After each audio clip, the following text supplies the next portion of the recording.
አፍሪካ እንደ አህጉር የተለያዩ የምጣኔ ሀብት ደረጃ ላይ ያሉ ሀገራት አላት።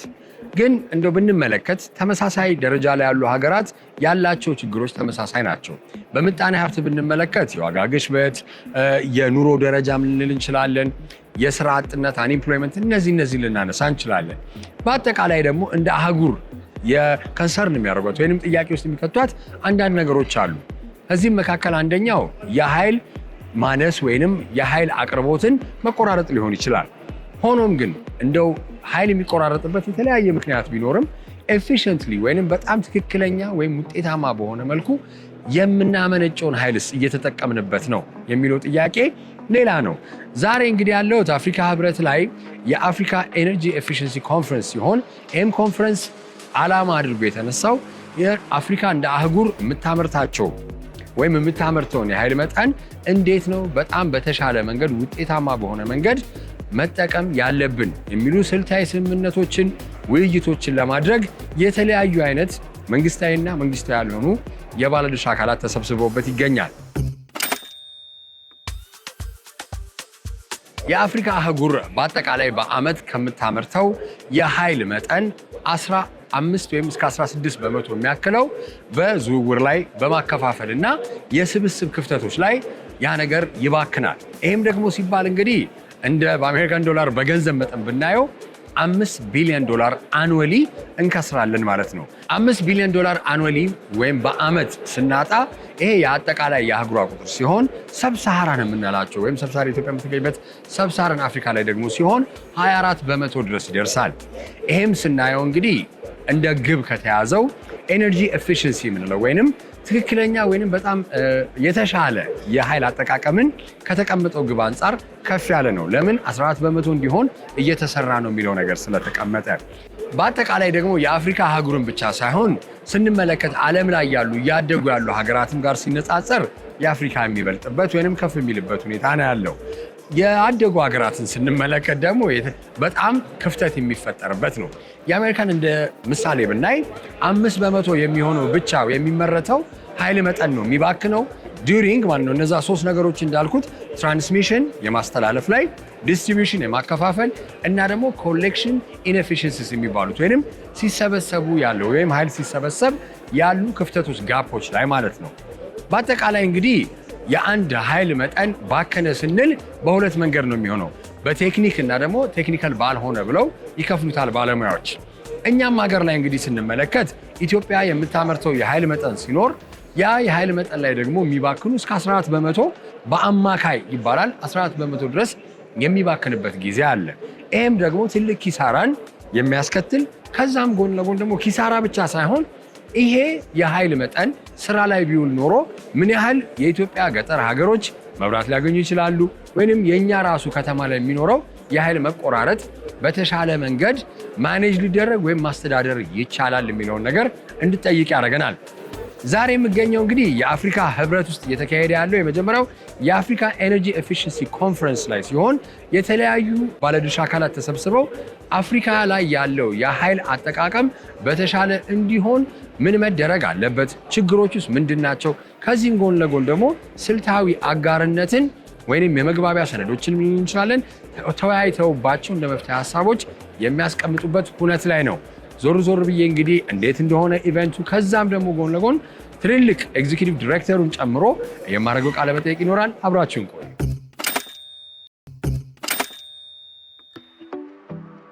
Please introduce yourself and what are you doing here? So my name is Emmanuel Aziebo. I'm the regional director for an organization called CLASP. CLASP is a non-profit that is headquartered in the US, and our focus is on how can we make appliances more efficient and make sure people, businesses have access to these efficient appliances for productivity in their normal everyday activities. Okay. Today we're here at the African Union. This is the first edition of the African Energy Efficiency Conference. Congratulations on putting together this event with your other partners, first and foremost. What is the objective of this event and why efficient use of energy? So thank you very much. We are very grateful to Amharic of the AU for being able to put this together, put all these partnerships together. The issue of energy efficiency, especially in Africa, is very critical. In Africa, most of the things that governments are concerned about, job creation, economic development, but when you look at it, all this requires investment. Yes. And for investment requires money. Yeah. The narrative we are saying is that if we implement enough efficiency policies, it makes sure that we have a lot of savings at the treasury, at the national level, that we can now invest into, let's say, the productive areas, job creation, all of that. And it is very important that AU member states are present in this conference to elevate this conversation. Yeah. And that is the key importance of this particular conference. So, like, when I was doing some research about, efficient energy utilization, I read somewhere that like around 15 to 17% of energy generated in Africa is lost during transmission, collection inefficiencies, and then distribution. So if you can curb that to a model, or if you can curb that to a low amount, what are the benefits for economic growth? As you said, job creation, all kinds of problems in resolving those issues. So energy efficiency, let's start from the household level. Yeah. It's like a cash back to the user. Yeah. Let's look at meat-meat-ad. Okay. In Ethiopia for making like injera and everything, right? Yeah. If we can make injera more, meat-meat-ad more efficient, what happens is that the consumer uses less energy, buys less energy, saves more, and this money could be used to what? To do something at the house level, education, healthcare, and all of that. That is at the household level. If we elevate that to the national level, if we prove efficiency, cut down the losses, let's say the Ministry of Finance, in this case, do not have to invest in all the generation capacity. That savings could now be invested in all the developmental projects that the ministry or the government of Ethiopia wants to be involved in, the roads, the schools, the hospitals that we need. So that is a critical advantage or savings benefit that efficiency gains could bring not to the household level only, but also at the national level. And now we're here, like reading about the agendas, strategic partnerships, dialogues are being held between different, public and private stakeholders. So I have a twofold question for you. One is, what is the importance, or like what benefits will Ethiopia get from, this continental integration, as it is the second most population nation in the country, in the continent as well? That's the first part. What are the benefits from the continental integration? The second, what roles can, PPP, like public and private partnerships or models, play in efficiently developing tactics and policies? So Ethiopia is a very important powerhouse in the electricity power systems in the East African region. If you look at the grid, we supply this energy to some of the other regional countries. So if Ethiopia champions energy efficiency and renewable energy, other countries within the region could copy, could take leadership from Ethiopia. So this is very important. That's one of the opportunities for the government of Ethiopia to champion. And we are very lucky that Amharic and the AU is right here. So being close to the opportunities is very key. And this is where like the integration could actually take place. This is where the integration can happen. Right here. Definitely. Yes. So how about the public-private partnerships are very crucial in any undertaking we do. It could be infrastructure, it could be, pharmaceuticals, education, in what have you. So in energy efficiency, what kind of roles could be this public-private partnerships be modeled on? So when you look at some of these private-public partnerships, we have a terminology we call best available technology. These are technologies that are being manufactured by private companies. By being able to work together with, let's say, the government, these manufacturers can bring into the country these best available technologies, more efficient technologies, work together with government entities to introduce these to replace the less efficient technologies. That is one area. The other area is local manufacturing. Okay. For Africa, I think one of the key areas of opportunity that we need to look at is how can we intensify local manufacturing assembly? And this is one key area that we can work with the private companies. The third area I'll mention is about technology transfer. Trainings, new knowledge, new research, new innovation that is out there. We need to bring this to our African continent and stakeholders, and also assimilate this as part of our economic development. That's great. So what possible outcomes are you expecting from this first edition of the conference? So I'm expecting to meet new partners who are working in this particular space, to be able to meet government partners that we can provide capacity support to as a part of our organizational mandate. And overall, we hope that the next time this conference is organized, we'll be able to have measurable gains around the efficiency, especially for the continent. Thank you so much, Emmanuel, for your time. Thank you. Enjoy your stay. Thank you. Thank you.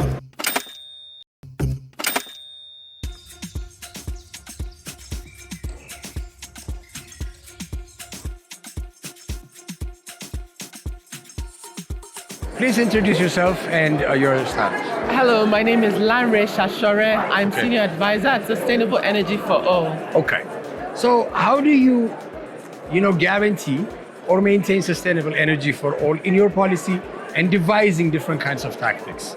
Sustainable energy what is the concept of sustainable energy, if you can tell me? I mean, well, it's really energy that can regenerate itself, that supports the climate, that is not harmful to people or the planet. Okay. For instance, a developing country like Ethiopia, what kind of corrective policies or measurements can we take to probably guarantee our cities, our households of sustainable energy?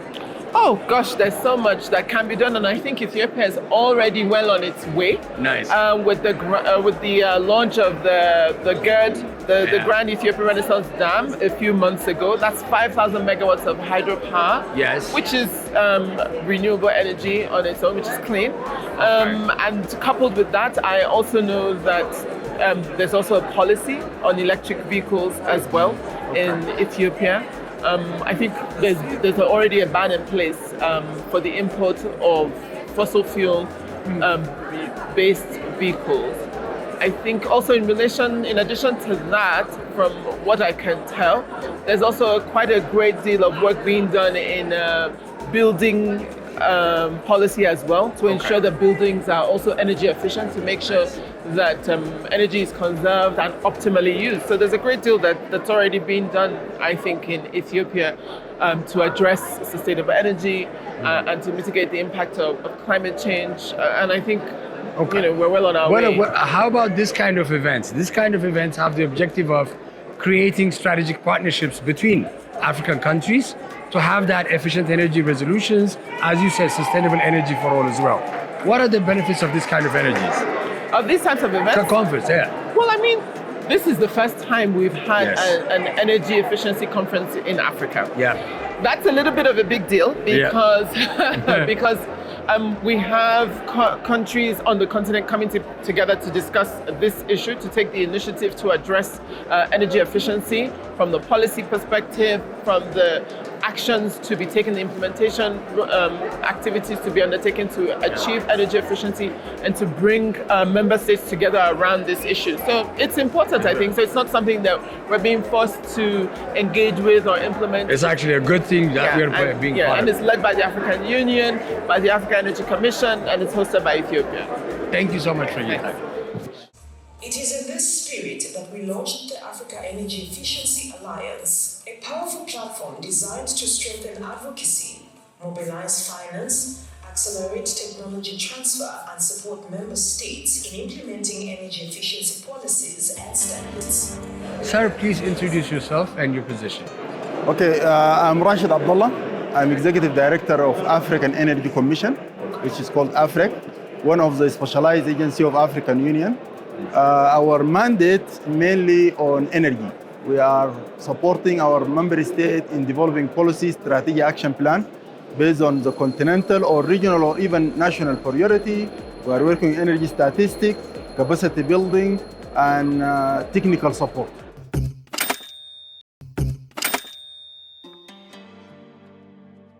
Africa as a continent is predominantly agrarian economy, and especially when you come to Ethiopia as well. So manufacturing industries or like manufacturing-led economies are growing to a certain point nowadays. How can efficient energy utilization enhance the manufacturing industries and also give a push on our export products after semi-finished products and not just our natural resources? Okay, thank you very much for this question. It is a very big question, in fact. I can and imagine. actually it is the topic of the day. Okay. So for any development, we need industrialization. And if we need industrialization, that means we need to have a manufacturing facility in different African country in different products. Yes. And we cannot do that without energy.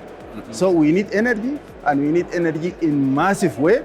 We are in the continent now 50% without access to the electricity. Yeah. We don't yet move to the energy for productivity. Yeah. So we have a lot of work we need to do to make sure all our member states, our people, they have energy for household use, but most importantly for production.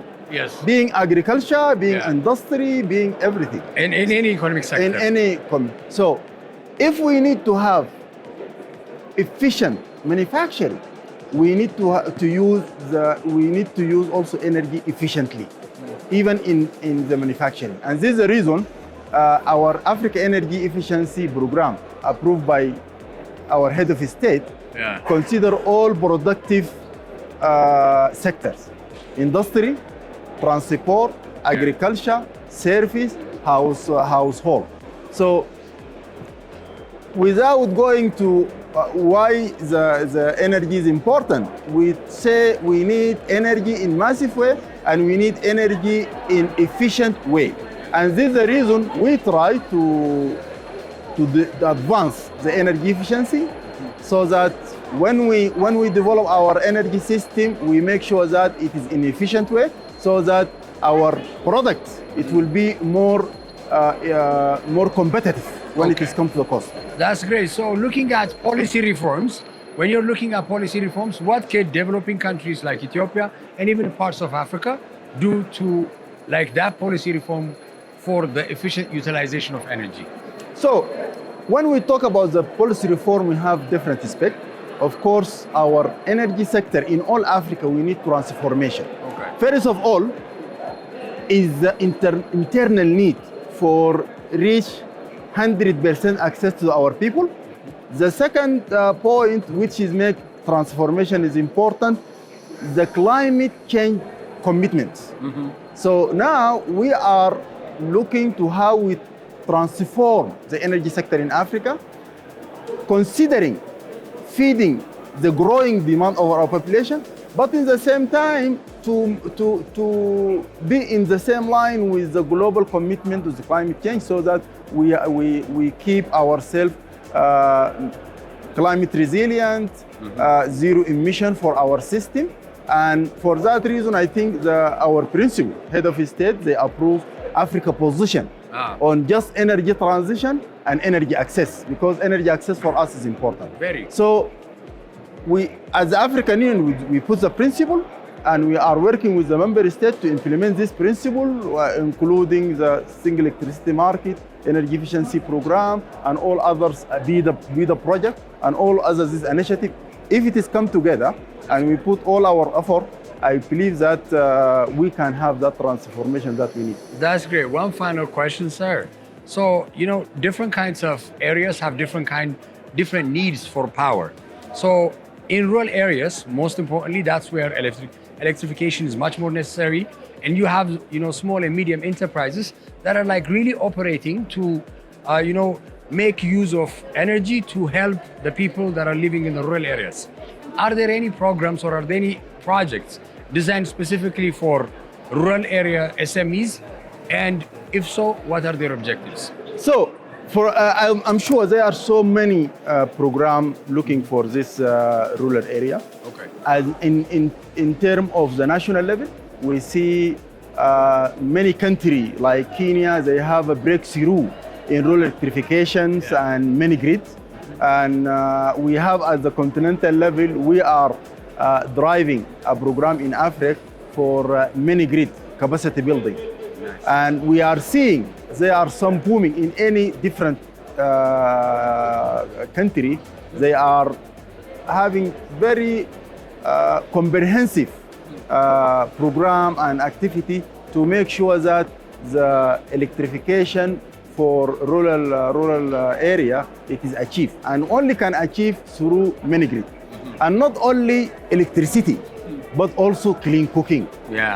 Because efficient use. So we have 1 billion people without access to clean cooking facilities and fuel. Yes. And we have in Africa, we are running a very comprehensive program also in Africa Clean Cooking Program to make sure to support countries to have a sufficient policy and strategy and rules to make sure that all our people in rural areas, they have access to electricity, but most important also to clean cooking. To be energy conscious and climate resilient. Yes. Thank you so much for your Thank time, you very sir. much. Thank you.